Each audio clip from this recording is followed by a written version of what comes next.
नमस्कार, आप देख रहे हैं प्राइम न्यूज का डिजिटल प्लेटफॉर्म। मैं हूं आपके साथ पूजा मोहन पांडे। भारत के पूर्व सेना प्रमुख जनरल एम नरवणे यानी कि मनोज मुकुंद नरवणे की आत्मकथा 4 स्टार्स ऑफ डेस्टिनी आज फिर एक किताब नहीं रही, बल्कि ये संसद, राजनीति, राष्ट्रीय सुरक्षा और कानून चारों के टकराव का सेंटर यानी कि केंद्र बन चुकी है। ये पूरा विवाद तब शुरू हुआ जब राहुल गांधी ने संसद के बजट सत्र के दौरान इस किताब का जिक्र कर दिया।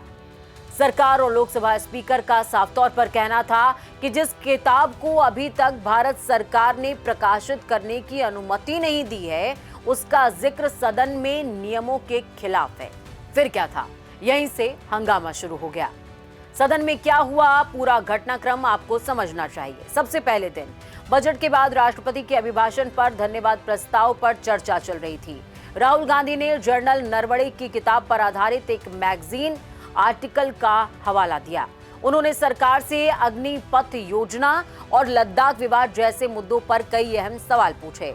सरकार को ऐतराज था। गृह मंत्री अमित शाह और रक्षा मंत्री राजनाथ सिंह एक साथ खड़े हुए और आपत्ति जाहिर की। कहा गया, किताब अभी प्रकाशित नहीं हुई है, रक्षा मंत्रालय की मंजूरी लंबित है, इसलिए इसके कंटेंट का हवाला नहीं दिया जा सकता है। राहुल गांधी ने पलटवार किया। 2 दिन बाद राहुल गांधी संसद में किताब की एक हार्ड कॉपी लहराते हुए नजर आए। वो कॉपी प्लेन थी। बोले, आप कहते हैं किताब छपी नहीं, लेकिन मेरे हाथ में इसकी कॉपी है। मैं इसे प्रधानमंत्री को गिफ्ट दूंगा। यहीं से मामला सिर्फ राजनीतिक नहीं रहा, बल्कि कानूनी और सुरक्षा का मुद्दा भी बन गया। सवाल आपके जहन में होगा कि क्या है, और सवाल वो भी है जो देश पूछ रहा है। अब पूरे विवाद का सार कुछ गंभीर सवालों में सिमटता हुआ नजर आ रहा है। उन सवालों को समझिए। जब किताब को रक्षा मंत्रालय की मंजूरी नहीं मिली, तो ये छपी कैसे? अगर नहीं छपी, तो राहुल गांधी के पास इसकी कॉपी आई कैसे? क्या ये लीक हुई प्री प्रिंट कॉपी है? क्या इसमें राष्ट्रीय सुरक्षा से जुड़ी संवेदनशील इंफॉर्मेशन यानी कि जानकारी है? इन्हीं सवालों ने दिल्ली पुलिस की एंट्री कराई। जी हाँ, दिल्ली पुलिस की एंट्री। रक्षा मंत्रालय की भूमिका क्या है, अब यह भी समझ लीजिए। भारत में नियम साफ तौर पर कहते हैं कि कोई भी पूर्व सैन्य अधिकारी अगर वो अपनी सेवा अवधि से जुड़ी किताब लिखता है, तो उसे रक्षा मंत्रालय को मैन्यूस्क्रिप्ट या फिर टाइप स्क्रिप्ट जांच और मंजूरी के लिए देनी होती है। और ऐसा क्यों होता है? क्योंकि सेना से जुड़ी जानकारी, ऑपरेशनल फैसले, युद्ध या सीमा विवाद राष्ट्रीय सुरक्षा से जुड़ा हुआ मसला है। 4 स्टार्स ऑफ डेस्टिनी को मंजूरी क्यों नहीं मिली? द इंडियन एक्सप्रेस की रिपोर्ट कहती है कि 2020 और 2024 के बीच रक्षा मंत्रालय ने 35 सैन्य किताबों को मंजूरी दी, लेकिन 4 स्टार्स ऑफ डेस्टिनी इकलौती ऐसी किताब है जिसे मंजूरी नहीं दी गई।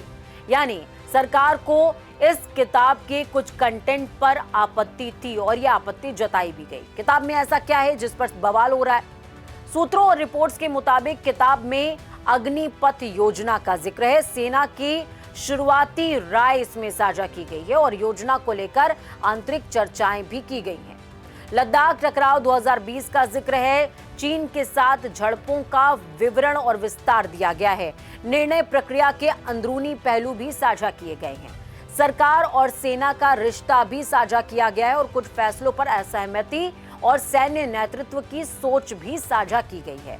और यही कंटेंट, ठीक यही कंटेंट सरकार की मौजूदा आधिकारिक लाइन से अलग बताया जा रहा है।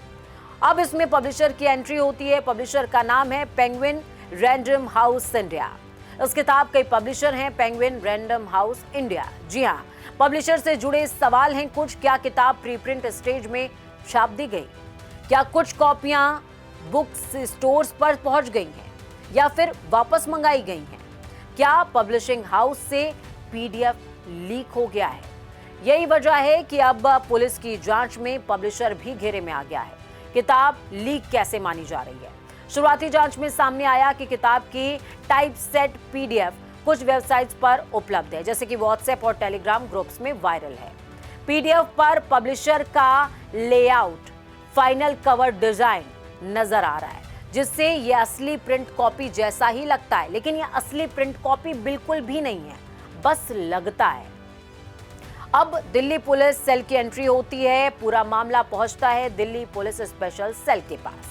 ऑपरेशन 4 स्टार्स क्या है? किताब के लीक होने की पूरी डिजिटल ट्रेल खंगाली जा रही है। कौन कौन शामिल है? पब्लिशिंग हाउस से लेकर वेबसाइट्स, सोशल मीडिया हैंडल्स, राजनीतिक संपर्क, सब कुछ ए से लेकर जेड तक। राहुल गांधी तक जांच क्यों पहुंचेगी? अब ये भी सवाल आपके जहन में होना चाहिए, क्योंकि राहुल गांधी ने फिजिकल कॉपी संसद में दिखाई है। दावा किया जा रहा है कि किताब उनके पास मौजूद है और अब पुलिस ये जानना चाहती है कि ये कॉपी उनके पास आई तो आई कहां से और दी तो दी किसने? क्या ये वही लीक हुई पीडीएफ से छपी कॉपी है?